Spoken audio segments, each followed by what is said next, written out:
Ќе бидат ли причина последните бројки на заразени и починати од корона да се изјалови и 5 јули како потенцијален изборен датум или власта и натаму ќе инсистира да се оди на гласање?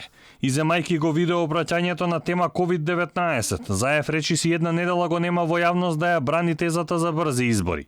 За сега 5 јули се споменува од гласноговорникот Костадинов и од други партиски представници, како термин за изборно соочување, но ако вонредната состојба не биде продолжена.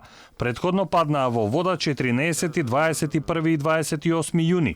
Изборите, организацијата на изборите е веќе затворена тема. Уставот, законите се сосема јасни.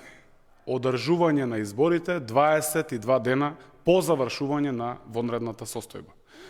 Во случај вонредната состојба да не се продолжи, изборниот ден е 5 јули.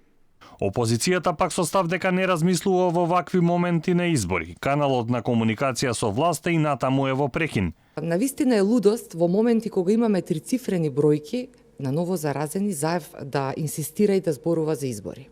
Најава за нова лидерска нема. Од кабинетот на Пендаровски вела дека чекаат табер од партиите дека се блиску до договор.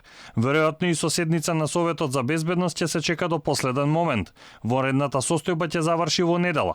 Неофицијално владата нема да побара продолжување, иако бројките на заразени кога последен пат тоа беше побарано беа помали од актуелните.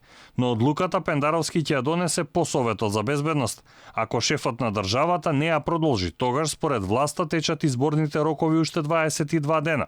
Во спротивно, ако има ново продолжување, ќе нема аргументи за изборно соочување во првите денови од јули.